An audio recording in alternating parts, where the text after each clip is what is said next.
What's up, guys? Today, should you buy a Harbor Freight blast cabinet and modify it, or just buy one turnkey and get it over with? Alright, so before we really dive in and get into the nuts and bolts of this video, I just wanted to say something real quick to you guys, and that is thank you for everything you guys do, because ultimately you guys watching the videos that I make finance this purchase. So the likes, shares, subscribes, all that stuff, all the comments, the emails, I appreciate it. You know, there's a reason all the YouTubers kind of, you know, beat that into your guys' head, because your guys' interaction with the video, as far as how long you watch it, hitting like, making comments, things like that, ultimately play into how much that video is promoted. So thank you. So with that said, I was looking at buying a blast cabinet for, you know, my own personal shop, and I really took a hard look at the Harbor Freight blast cabinet and making like a 3 or 4 part series as far as making the modifications to it, showing you guys how to assemble it, where to get the modifications at, all that stuff, how to do it, and basically re-engineer that cabinet to make it work right. And I went way down a rabbit hole on the internet and basically came up with some parts that I knew were going to work, added into the cost of the cabinet, and I was going to spend $150 on the cabinet. You're going to spend probably between $300 and $450 on modifications, depending on where you source those modifications from. And the other thing you're going to have to add in is going to be a shop vac and a dust deputy. So add in another $100 for a shop vac and a dust deputy, and let's say you could have $400 to $600 in a Harbor Freight blast cabinet that you have to assemble yourself.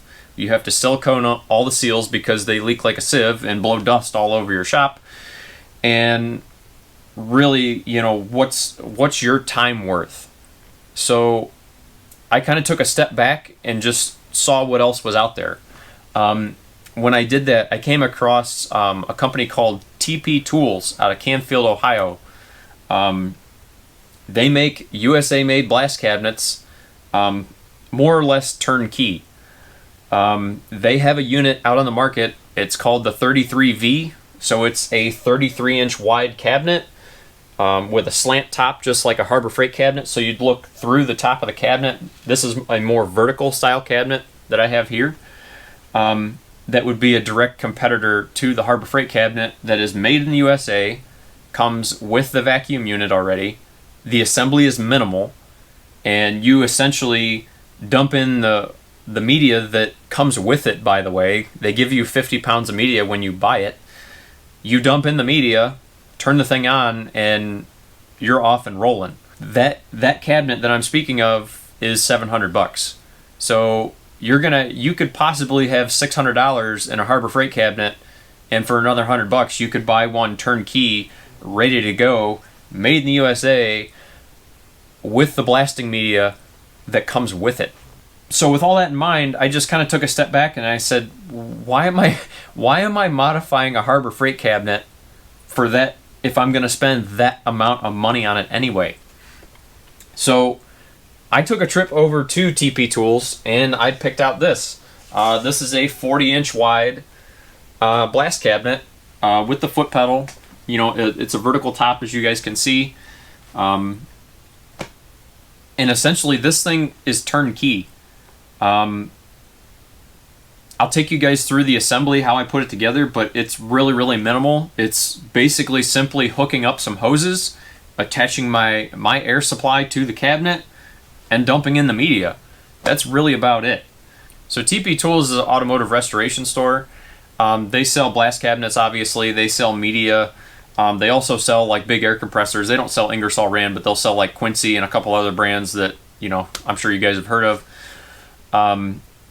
They sell paint and paint supplies, things like that. Basically anything that you would more or less need to be able to restore a car, you can get it from TP Tools. They're not paying me a dime to say that. I paid full price for this cabinet. I don't really like getting discounts because I post things on the internet. I think that's the dumbest thing ever, to get, you know, something for free just because I make a video on it, but I paid full price for the cabinet. They don't really know that I'm giving them a shout out, but if you guys have questions about blast cabinets or blasting media, I highly, highly recommend you just reach out to them directly, because I'm going to tell you right now, they're going to tell you far more information than what I will ever know. The amount of knowledge that they have about blasting media and blasting cabinets is kind of staggering. And like I said, if you have any questions, my suggestion would be to reach out to them directly, because I'll show you guys. This thing works great. I've had no issues with it. Obviously, I haven't used it a ton, but right out of the box, I've had to do literally nothing except for assemble a few hoses, dump in the media, hook up my air, and blast whatever I have inside the cabinet. Alright, so this is how the blast cabinet is packaged from TP Tools. They actually recommend that you lay it down flat on a trailer or in a truck bed or something, because it's actually really, really light. Two guys can, pretty much stand this thing up without any problem. So they don't want to risk it, blowing out the back of your truck or off your trailer or whatever. So they recommend actually laying it down. But my dad and I were able to stand it up without, any problem. So just using this little tractor to get it inside.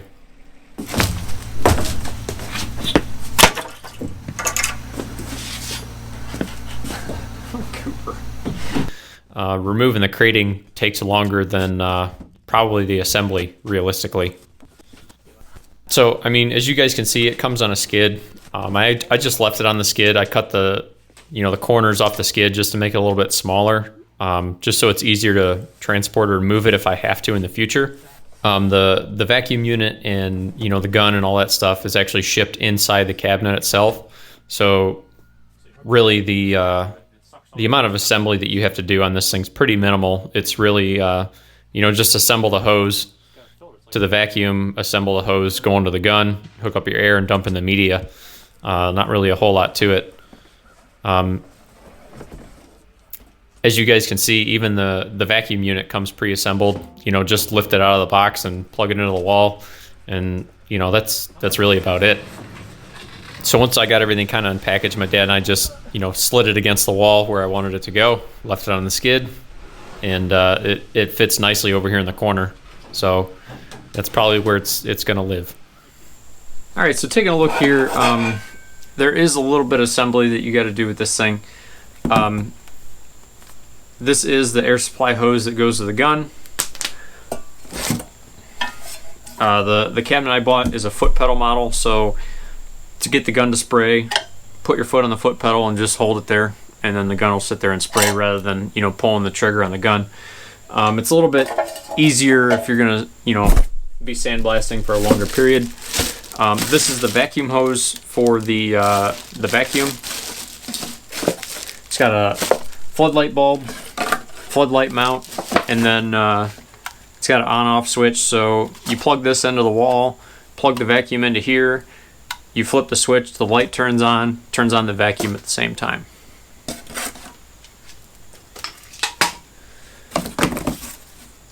It's like it's like a couple gaskets for the vacuum hose. So I wouldn't go as far as to say that there's no assembly required. There is a little bit, but not nearly what you'd have to do with a Harbor Freight cabinet. So here's the gun. Naturally, like I said, I got the foot pedal model, so there's no trigger on this gun. Comes with the gun itself, some ceramic nozzles, and then obviously the instructions. A couple of other things that I bought as upgrades. First of which, I bought a full consumables kit, so a new spare set of gloves, some glass protectors, and a set of carbide nozzles. Now the carbide nozzles will last a much longer period of time than even the ceramics. If you're going to run super aggressive media, highly recommend the carbide nozzles. They last about 30 times longer than a ceramic. The final upgrade that I got was the LED light, just held in with a magnet, and then I actually have to drill a hole in the side of the cabinet to run the power cord through. But yeah, should last a lot longer than the standard halogen floodlight. But with that, we're gonna go ahead and get this thing assembled. All right, so up on top, as you guys can see, got a hole up top. This is where the junction box is gonna mount for the traditional floodlight and the power on-off switch.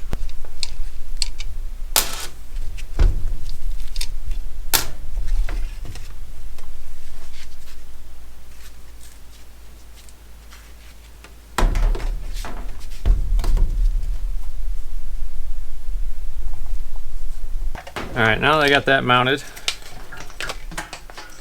go ahead and plug the vacuum in.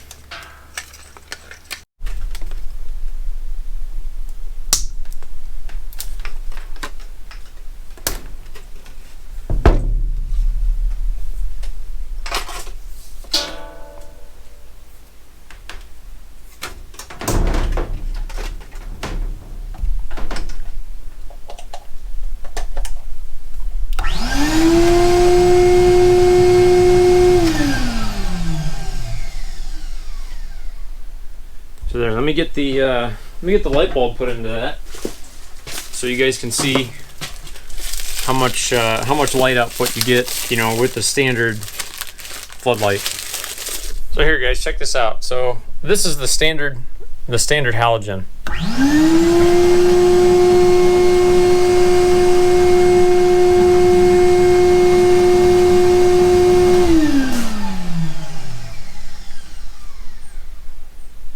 So as you guys can see, it's definitely does a good job, and we'll have to see how the LED compares. But you know, I bought the LED because you know it's going to last longer as long as you don't, you know, try and sandblast it.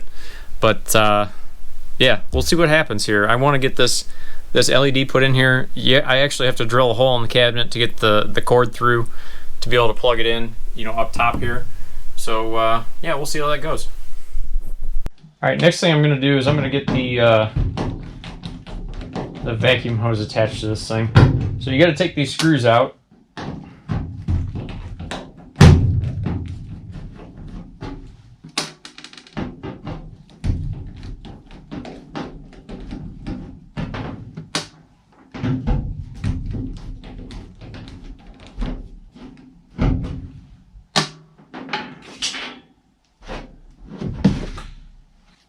So then you want to take the flange that comes, you know, obviously in the parts kit, and you're just going to reattach the flange using the screws you pulled out of the holes. So yeah, that should look something like that when you're done. Hooks to the bottom of the canister.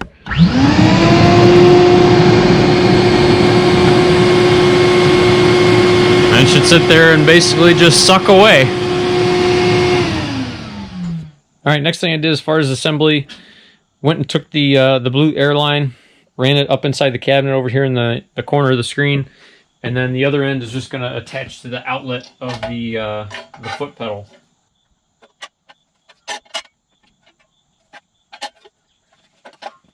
So the other end of the blue hose gets attached to the bottom of the gun, and then once you have that threaded on there, you have to attach the suction line for the media. That just pushes onto the bottom of the gun. So there's really two things left that I got to do.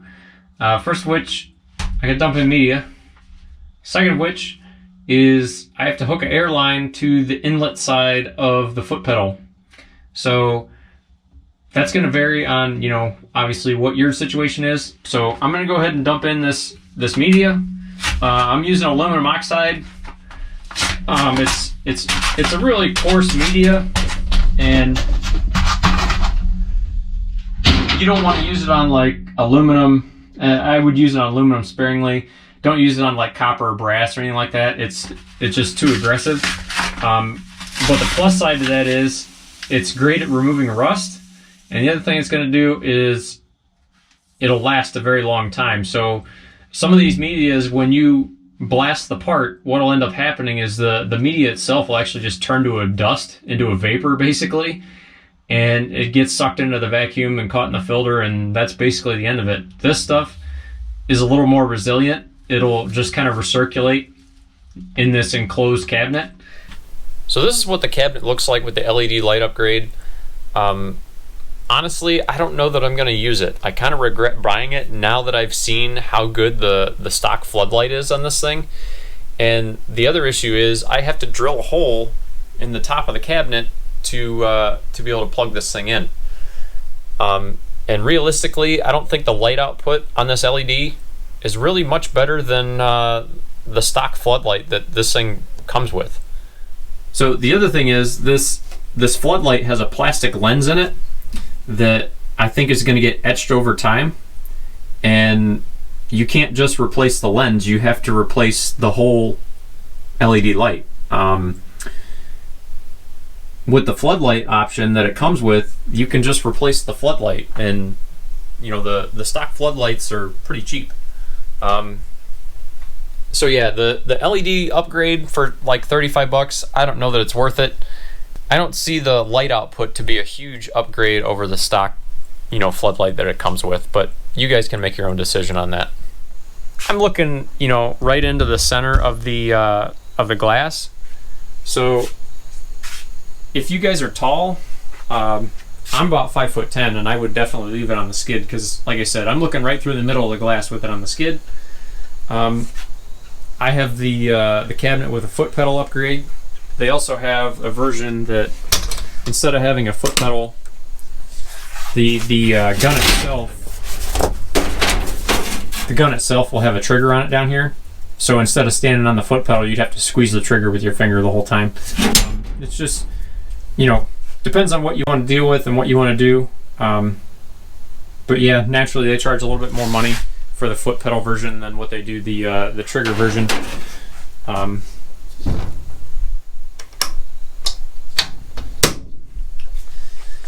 The other nice thing is if I want to change media, literally this piece down here on the bottom, if I just push that down, my media is going to drop right out. So you put a catch pan underneath it, push down on it, and it's going to empty all 50 pounds of media in here in about 2 seconds. So I went into my shop and I got the nastiest piece of exhaust pipe that I have. Stuck it in the cabinet.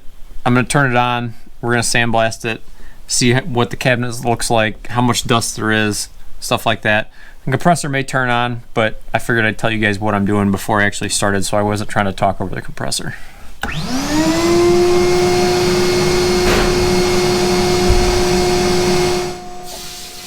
Just a quick note on the air compressor that I'm using here, guys. It's a 2-stage Ingersoll Rand 5 horsepower 80-gallon unit. Puts out about 15 CFM, just over 15 CFM. If you guys have a smaller 60-gallon single-stage unit, TP Tools has a different set of nozzle orifices for the gun to basically reduce the amount of flow, so it'll work with your compressor a little bit better. If you guys want full details on my air compressor setup, I'll put a link in the description to it and a card up in the corner.